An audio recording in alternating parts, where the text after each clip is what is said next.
If there's no real reason for you to want to be in real estate, you're going to want to get out. Climb ladders my whole life, and I get to the top sometime, I'm like, what the hell am I doing up? Make it and stash it in case we need to eat. Even your girlfriends are saying, why in the heck are you doing that? I spent most of his childhood worrying about the numbers, and then I woke up and he was like gone. When I don't have challenge in my life is when I get depressed.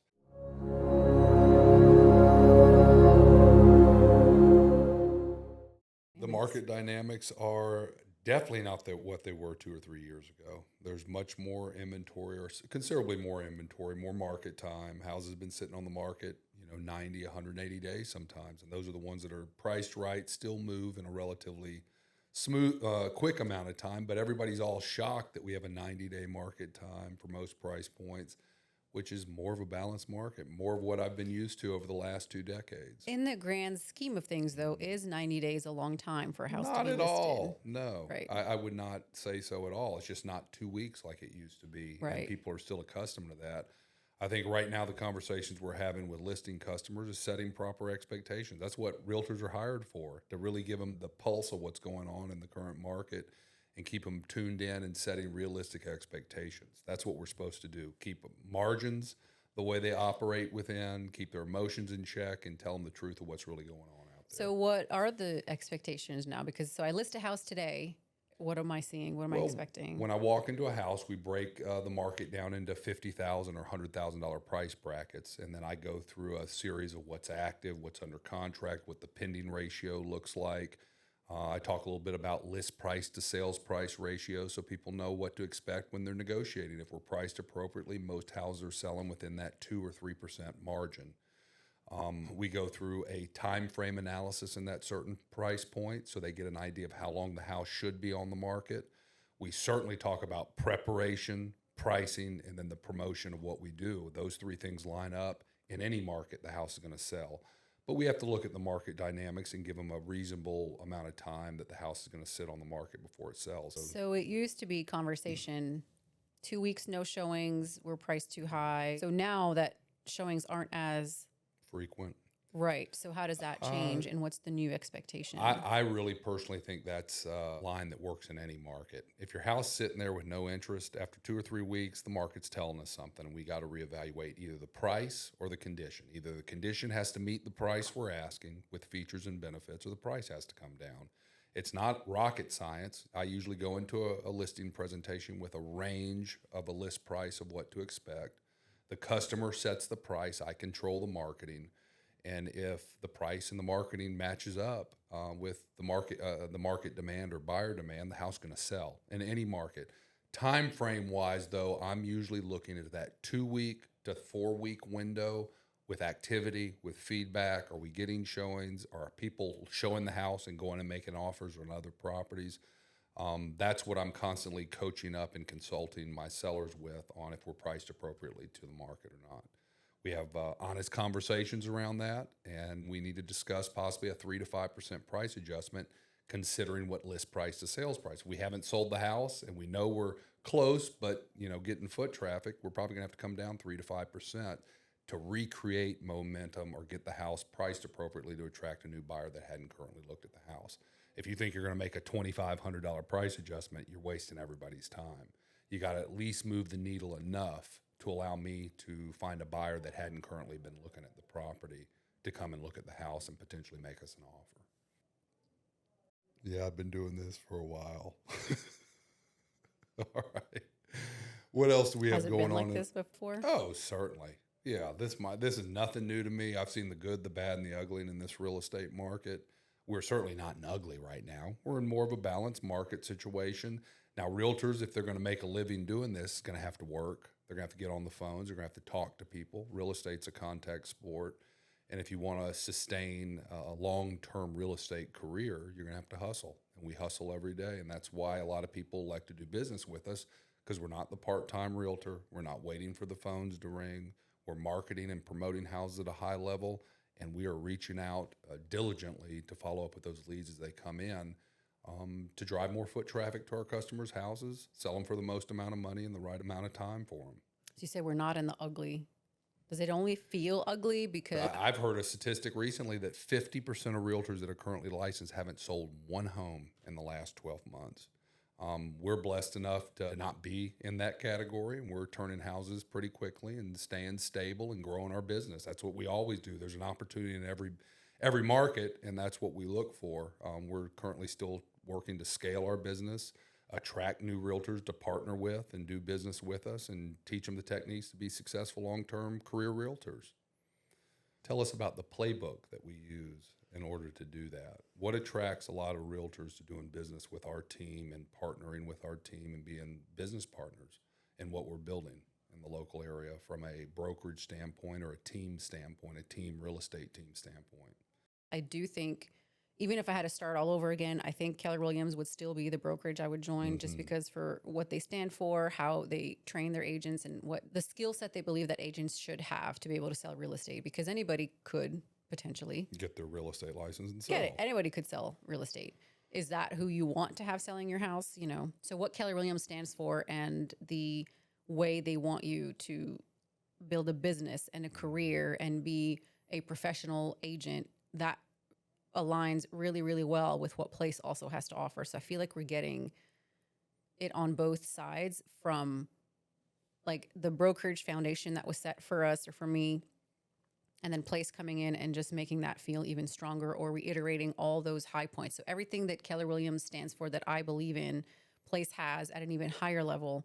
And it's more like a honed in situation where I feel like they're bringing out of me things that were either dormant that I haven't had to use in a while. So like the skill set that, you know, was, like you said, it was so, I don't want to say easy, but it was a lot more frequent, and you didn't have to use skill. You just had to go ahead and answer your phone, you know. But even the transactions themselves feel right now like they're a little bit harder. And that has to do with insurance being so high, and the flood insurance here is hard, but it's just been a little bit on all ends more challenging. And I've, you know, heard other agents, it was been brutal for the sellers. I mean, they're taking the expectation that they also watch their friends and their family sell their houses with is not what they're experiencing. So they're feeling frustrated, and it's radio silent on some of these showings. And I've had, you know, one listing that we've had, it was like a neighborhood, several houses, all the same. Yeah. Well, let me check what the other agents are doing. So I called all the agents, and all, what is it, like 5 or 6 of us are going, we haven't had a single showing in 30 days. What's going on?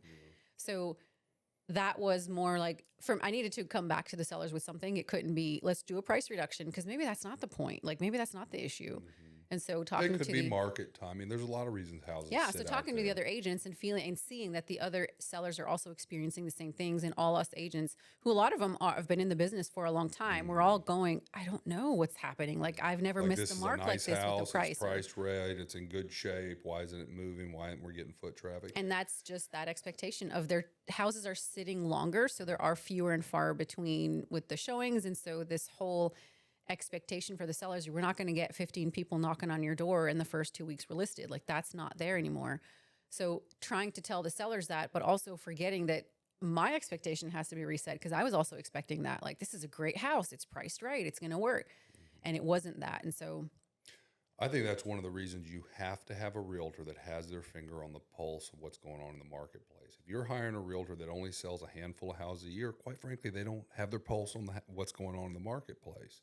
You need somebody that's turning several houses a month at the minimum, 2, 3, 4 houses, 10, 20 houses a month, so they can actually explain this at a high level to their customer to set proper expectations, or it's going to be this shock factor that they're going through the whole time, and the realtor's going to be saying the same thing. I don't know what's going on out there. That's a huge value on hiring someone like us that does turn a lot of houses. They've literally turned thousands of homes over a 2-decade period of time, or that insight gives people a level of comfort that this is to be expected, this is what's going to happen next, and this is what we're going to need to do in order to achieve your goal of moving forward, and to shoot people straight and look them in the eye and give them that information. I think one of the things that we're experiencing right now is timing, the time of the year. We're in the holiday season. A lot of folks, pull their house off the market during the holiday season, but I typically try to encourage my customers, if they're serious about selling, keeping their house on the market during the holiday season. And it is a little bit hard, but the reason why I encourage that, people buy on emotion. Logic makes them think, emotion makes them act. If they're looking during the holiday season, yes, your showings may subside a little bit. You may have, instead of 4 or 5 showings in a month, you may only have 1 or 2. but you better put your best foot forward because those buyers are looking for a certain reason during Thanksgiving, during Christmas. It's crucial that if they do come to the house and they are looking, you need to be priced right. You need to be in the best possible condition. You need to look good, smell good, and feel good when they walk through that house because they may want to be in the house before the end of the year. So the buyers that are looking now, because inventory has come down, because some of the sellers have elected to come off the market during the holidays, there's less houses to choose from. Emotion's extremely high for buyers. The likelihood of selling, we've had some of the best months we've ever had in November, December, January, and it's for that specific reason. People looking during the holiday, they fall in love with a house, they put an offer on it, and they've closed before the end of the year or just after the end of the year. So you just have to really consult with your customer and get an idea of what their true goals are. And I had a conversation this week with a customer that thought about pulling the house off the market. We sort of went through that scenario, and he still is motivated to sell. So why let's not wait till January or February to list when there's double the inventory.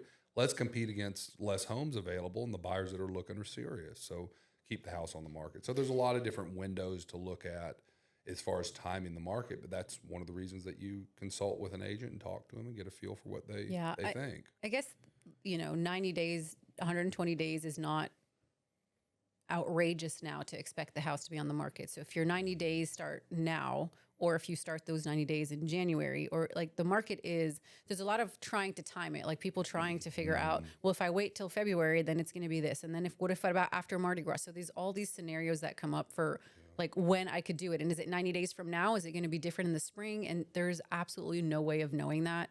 And that idea of us chasing the market down or trying to move it, you don't time the market. The timing of the market's silly. Houses sell in every market, up, houses down, sell or in every market. sideways. We have never not sold houses in any market. So the issue is more, what do you need to do, and trying to drown out the noise of that, and let's just see if it's doable. Like, let's look at what you need to net from the sale. Let's look at when you need to be out of your house. Let's look at where you need to move. How's that market? So all those things that are specific to you as a seller are the only things that are going to matter. And if it makes sense with what's going on right now, then you do it. If it doesn't align, like if what your net number is not what the market's giving you now you need to figure out, okay, well, do I even need to sell my house, or do I need to hold on to it? Like, also, if you're buying after you're selling, does that make sense for you? Did you look at your pre-approval on the other end? So it's really not about timing the market as much as it is about seeing what you need to do for your situation. Like, we need to isolate it very much as opposed to you just listen to what's out there and what's going on around you. And what's good for me is not good for your neighbor. It's all different. It's very, very different. So that's been a harder education for some sellers too. Just hearing, well, insurances are so high, or my interest rates are going to be insane, I can't buy a house, which is not necessarily true. So there's just been a lot of re-education, and then me relearning some things that I didn't know, or making sure that I am well aware or well educated on what needs to happen around me so that I can lead. It's a little bit exciting. When it gets too easy or too simple, you do get complacent. You just like, I got this, until something shows up in your world and you're like, well, wait a minute, I haven't done that before, or it's been a while since I've seen that, let me revisit it.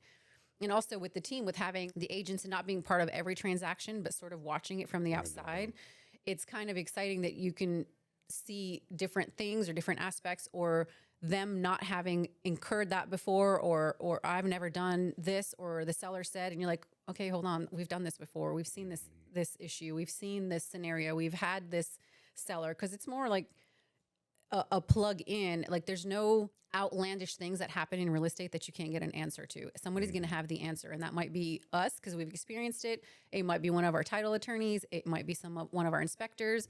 So it's been nice to have to revisit some of these things where issues are coming up that are maybe a little bit different and not so easy, because that forces you to upskill. I mean, you just have to stay ahead of it. Let's talk about what's going on in our world right now with business planning. A lot of small businesses are probably planning for 2025. What's our business planning look like, and what's the benefit for a place partner on our team to be a part of our organization and actually have a plan that's put forth to execute in 2025? I think this is the first business planning meeting, retreat, whatever you want to call it, that we haven't just sat there and hammered out numbers. Like, what are we going to do? How many appointments? How many how many calls? What are your conversion rates? How does it need to be? What are your top 3? Like, it wasn't, which we've all done that. We've had to do that. If you want a clear vision for your goal, look at the numbers. But I think the market's so different right now, and it's been so maybe frustrating for some agents that can't be the only thing you look at. That's not going to get you anywhere. And if there's no real reason for you to want to be in real estate, if there's no real love there, if there's no real passion for it, if there's no real connection to selling houses or being in the real estate industry, you're going to want to get out, because it is not exciting enough, fancy enough, rewarding enough financially right now to be able to get up and do that. Like, it's not like it was during COVID where you were just like, win after hand win and fist. after Oh win. yeah, winning, and it was easy, and it was just showing up. So now it's like, if you only the ones that really want to be in real estate are going to be in real estate right now, because it is such a focus. You have to be so focused at it. And so I have to set this many appointments. I have to talk to this many clients. Like, that doesn't even, that's even register right not now. anymore. Why are you doing this? What is your why? What's the big reason? What is going to pull at you? Where do you want to go? Who do you want to become? What are the things that are making you grow as a person, that are going to keep you pulling at you? What do you want your clients to receive from you? Like, what is your value as an agent? And once you create your value proposition, it's funny how the world works, that those are the people that show up for you. What's your ideal business? What's your ideal client? What does your ideal personal life look like? What does your spiritual life look like? It's like life by design that Keller Williams preaches. What is that life? That before we were just talking about solid, just numbers and building a strong, like, we had it down pat, like percentages and numbers, and we were just looking at that. And now, even for me, looking at that doesn't mean anything. Like, do I have a goal in mind that I'd like to reach? Yeah. But is that the only thing that drives me now? Absolutely not. And if I don't hit it, if it still feels good while I'm doing it, if I'm still showing up how I want to, if I'm still meeting the right people and making friends and families in this business, then it's making it more worth it, because then the struggle and the pains and the ups and downs of real estate make it bearable, because then you're doing it for the right reason. So I feel like our business planning this year, when I was like, what are we going to talk? Because, we always come up with a theme or the word of the year. And it was probably because I've been kind of pulled away too with school for the last almost 5 years. Like, I feel like I was trying to juggle both or do both. And it's sort of, the market changed from underneath me. The team changed. We've changed, all these things. And I was like, okay, so what does it need to look like now? Like, if I could just close my eyes and reimagine this whole thing. And I'm like, what if we all did that? What if we just all reimagined how we're going to do it?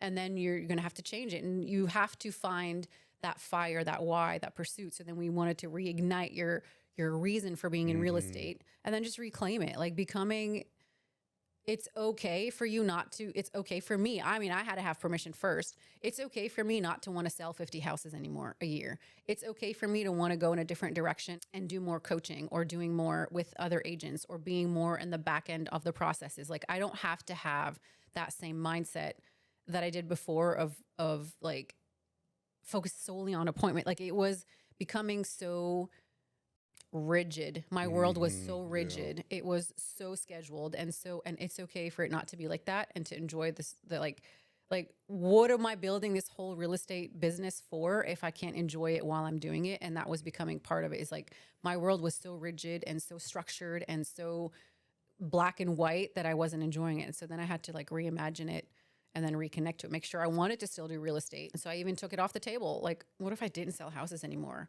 And I was like, no, I don't want to do that. So, it just made you reassess. And so I think me going through that, putting myself through that, made me go, I think all agents are having to do that right now. And if real estate is not what's on the table for you, then it's probably going to be something that's going to show up real fast, because it's going to try you. Like, it's always going to go like, are you sure about that? You're like, is that what you want to do? You want to sell houses? And so reigniting, and then just approaching it from a heart vision instead of like a life vision instead of business vision, and those sort of align. And you did a really an excellent job on that this year. With, I've been so much about the numbers over the years, and this is how many calls I have to make, many appointments I need to go on. But if I didn't, the older I get, the more I realize what really matters.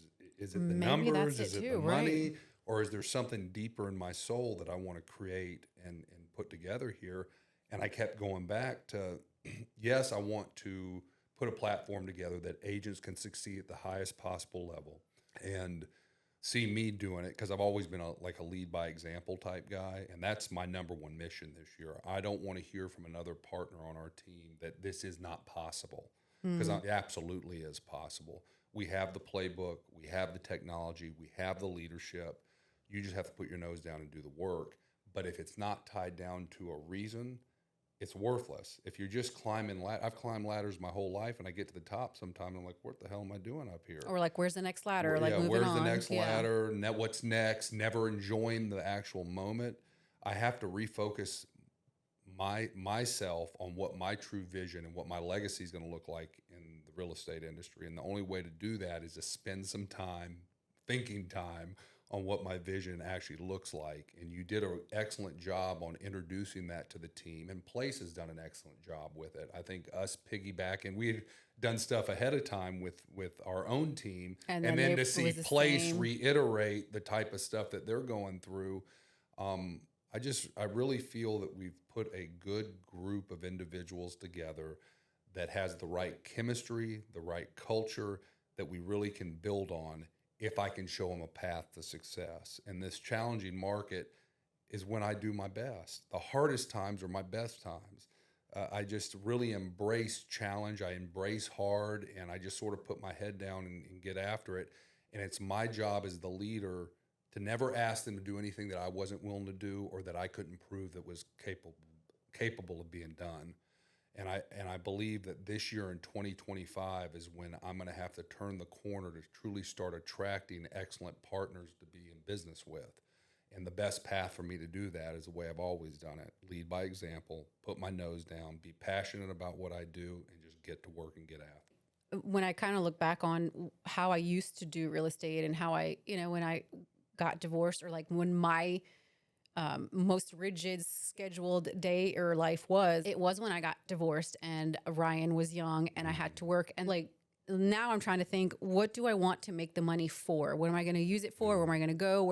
And before it was just like, make it and stash it in case he needs it. Make it and stash it in case we need to eat. Make it and stash it. So my biggest regret with that was like, I didn't get to we took maybe one trip that I remember with him. And those are the pictures that I have plastered everywhere, that the one trip I could afford, or like I allowed myself to spend the money on to take him when we went to San Francisco. Cause he, like, for some reason at this young age has an obsession with Alcatraz. So we wanted to go, and I was like, you know what, I'm going to take him. And so I saved money, and I had this, it was this idea of, I spent most of his childhood worrying about the numbers and the percentages and the calls and this obsessive regimented thing. And then I woke up and he was like gone. 21 years old. Right. I was like, fuck, we only did one big trip, him and I, And so my heart of that goes to when there's, and my weakness is like when a single mom is trying to do real estate, and I was like, I got you. It's like everyone we interview that's you're like, we're hiring her. We're bringing her on. Girl, you could do it. We could do it. And you know what else I'll show you. I've done it. No, I've done. You can do this. Don't even try to say you can't do it. Is it going to suck? Maybe. Only while they're in school, though. Because, We're recruiting somebody right now to join the team that's that scenario. So when they say, I just want to prove that I could do it, or I just want to take care of my kids and not need the situation I was in, I was like, you can do it. And I remember it's just like this drive, it like awakens me again of like, I never would have arrived to where we had or whatever, had I not allowed myself to just like take what is that whole like bet on myself thing? But it wasn't that. It was just like, okay, so just watch what the systems are doing and then just go do them.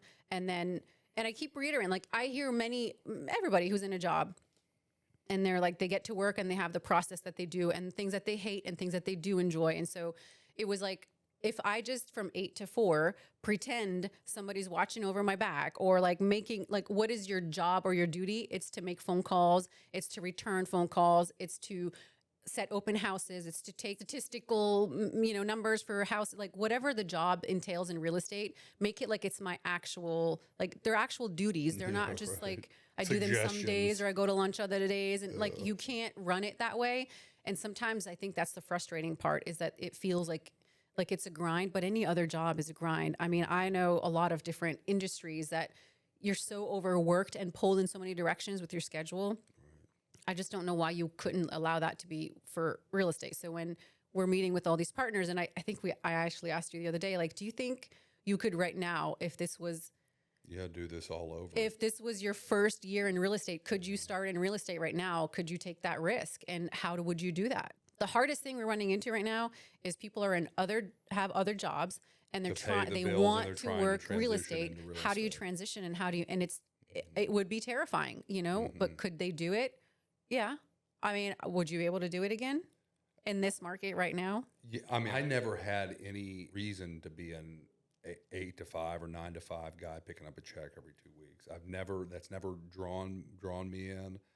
I operate under pressure at a very high level. I enjoy a little bit of pressure, not paralyzing pressure, but something that I have to accomplish. I have to do. I want to challenge you on that because the amount of pressure that you operate paralyzes me. Most Right, people, I know that. the pressure that you enjoy Yeah. is paralyzing. Well, as a professional athlete, You I can't grew really up be, around you can't be that. the metrics. I Right. understand, but like, that's why I think sometimes reframing your expectation, we're like, that was easy. And I was like, dude, I was like going to puke in the background hard. And you were like, I do that in my sleep, so But you can't do understanding that without that. being weathered by a storm. Like right now, we did this hard 75 thing, which I absolutely loved I every second hated of it. it. I mean, I did it, but I hated it, and you loved it. I loved it, and we got to 75 days, and I'm like, screw this, I'm going another 30 days. This is nothing. This is the way that I operate at my best. A little bit of pressure never hurt anybody to perform at their best possible, best imagined challenge. I'm challenged by things. I need challenge in my life. When I don't have challenge in my life is when I get depressed, might gain a few pounds, might not sleep as well, grouchy, not pleasant to be around. You hear that thing all the time. You pick your hard. It's either hard at this or hard at that. I'd rather pick the hard I want, that I get a win at the end of the day when I get to the top of the mountain. And just simple things like that. Even your girlfriends were saying, why in the heck are you doing that? Why would you do that? You do that because it makes you feel good about yourself because other people aren't capable of it. I had no reason to have to do it, but it feels to me, I guess, like you said, if I'm not having something that's challenging that I can prove to myself that I'm winning at, like that was hard. That was not fun. It wasn't hard. I guess it was hard. It was challenging. But if I could just let myself win at doing something that's challenging, it had that reigniting feeling, that like B12 shot of like, you're not coasting through life here. You don't have to coast. You could do big things again. You can wake yourself so the older you get, the less trophies you get, right? The older you get, the less like exciting things you win at. The older I'm getting, let's not say the less like, and it's a concern as you get old. You get more and more invisible. You get replaced, or you get even within like my yoga practice, right? Like I can feel in my body things that I used to do no problem are taking me a little more effort than they used to, or it's a little more sore than it used to. And so it's this reminding thing of like, I have to constantly chase something that's a little bit bigger to keep me in this stretching, growing mode. And so the 75 hard for me wasn't about weight loss. Like I didn't need that. I certainly didn't enjoy it, but I needed something to remind me that you're still capable of this, like pulling yourself growth thing. Just because you're not what you used to be in your 30s doesn't mean that there's not a new version of you in there that's waiting to like show up again. And so I just needed to feel like this reignite thing. Like I needed to feel that there was a version of me in there that wasn't like, I haven't done, like the best of me hasn't just, like, because I didn't have an NFL career and I didn't have like these high, big moments.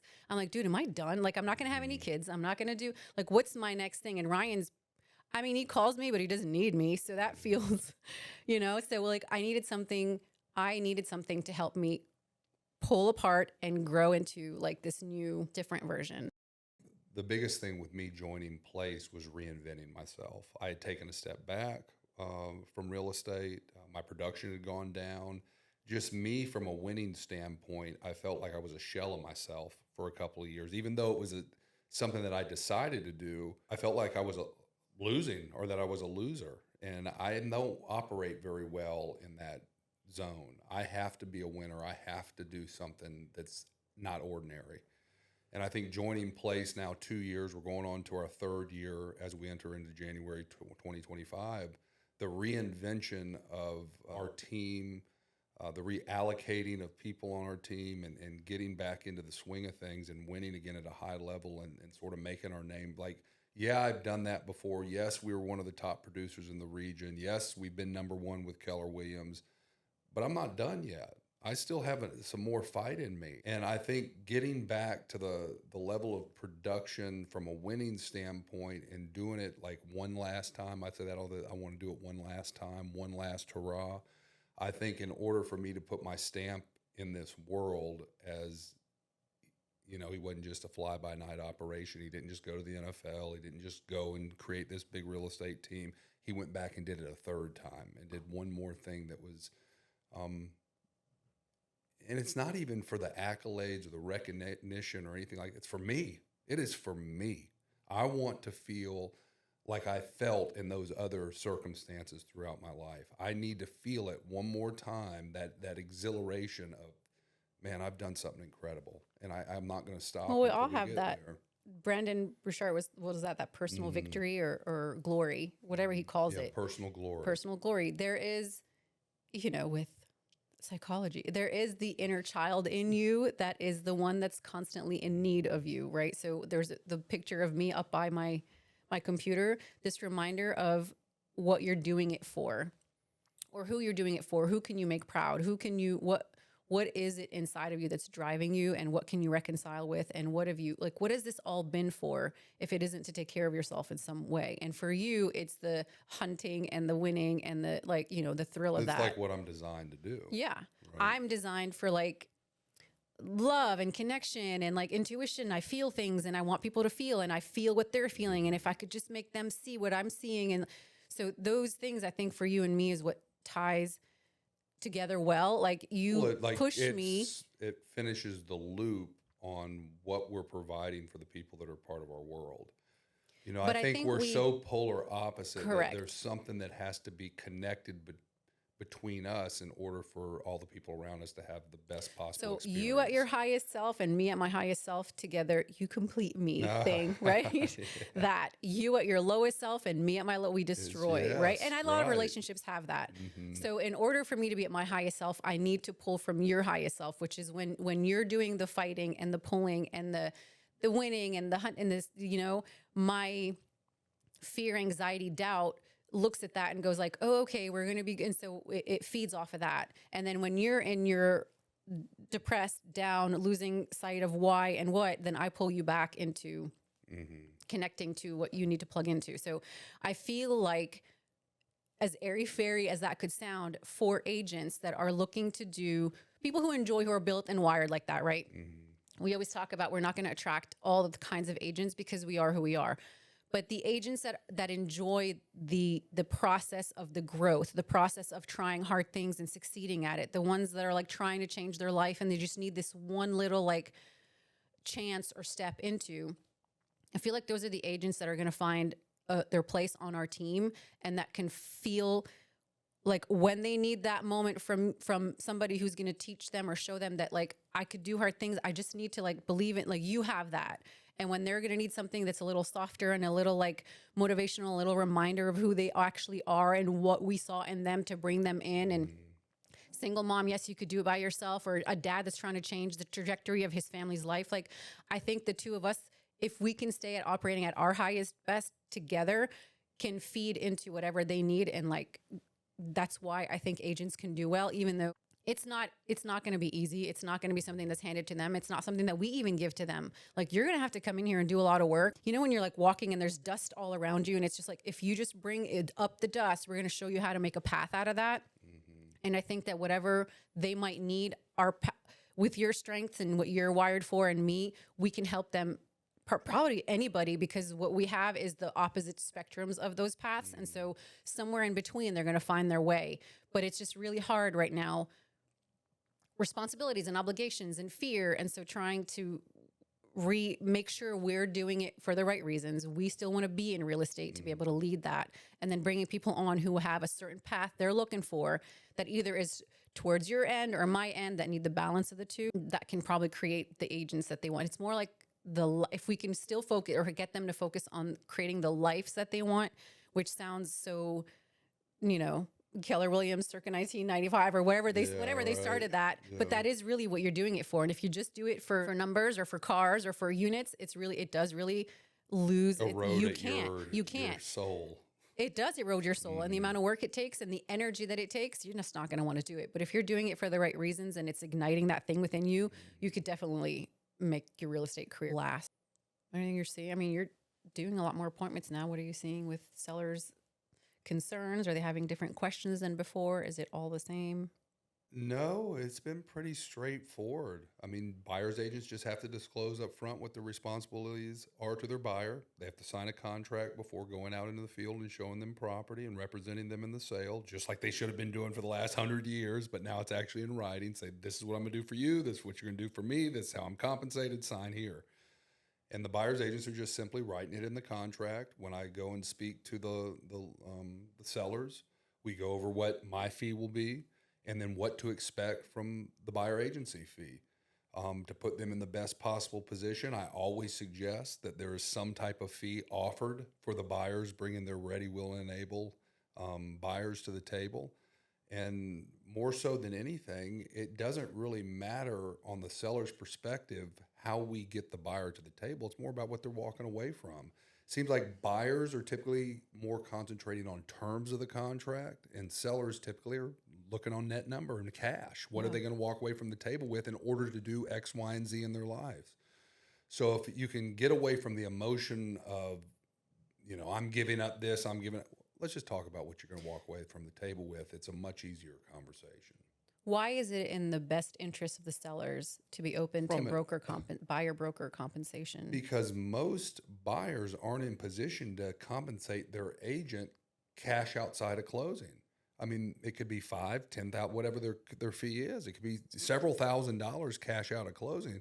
We know, experiencing what most buyers can afford, they don't usually have a huge down payment. A majority of people are still doing government-backed loans, FHA, rural development, things of that nature. At least half of the buyers are doing that. Mm-hmm. So they have enough typically to secure the loan is from a credit standpoint. They just don't have a lot of cash on hand. So they just elect to wrap it into the deal just like they would for closing costs, taxes, insurance, and lender's fees. It's not uncommon. It's very easy to do. But just from a logistical standpoint, if you want to expose your house to the maximum number of buyers that can buy your property and still net you, Mr. Seller, what you need to go on with your plans, you're going to certainly need to be willing to work with a buyer agency commission in order to make that happen. You don't want to eliminate a potential buyer, let's say 8 out of 10 buyers, from looking at your house just because you're not willing to work with their buyer broker. That's silliness. The goal is to get you the most amount of money in the least amount of time with the least amount of hassles. That's what a seller is looking for. And how we skin the cat to make the deal work in order for you to move forward with your plans, Mr. Seller, let's not concentrate on that. Let's look at what you need to make that happen. And if I can find a buyer ready and willing and able to buy your house and still make your goals happen, who cares how that shows up for you? Mm. Let's just get you where you need to go in the time frame you're telling me you need to be there. So that's really how I handle that. And I think if a seller is looking at from a realistic standpoint, they should look at it the same way. You're not giving up anything if you still get what you want, at the end of the day. And that's my goal, to get you what you want. And let's get everybody to the table and get it a win-win for you, me, and everybody else. Mm-hmm. Okay. And that's what I do when I talk to them. I talk to them just like that. I hope you don't tell them it's silliness. I don't say the word silliness, Stop but saying that. It's their money. Not if they're getting their money. If they're getting the number they need, why does it matter how we structure a deal in order to make that happen? Why do I have to pay the buyer? Why can't they pay their own? It's just coming out from the gross amount of the sale. Okay. A percentage, a flat fee, whatever that fee is. Good. It's just a deduction, just like a termite contract, a home warranty, or a closing cost. It's a concession they're asking you to make. It's not silly. That they're essentially financing. The buyer is financing these fees in order to get you the number you want, Mr. Seller, and get them the house that they're in love with. Right.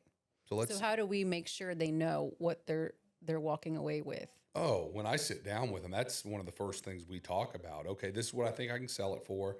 This is about what your fees are going to look like. Does this number work for you and your family in order to get you to Houston in the next 90 days or in California in the next 6 months to take this new job?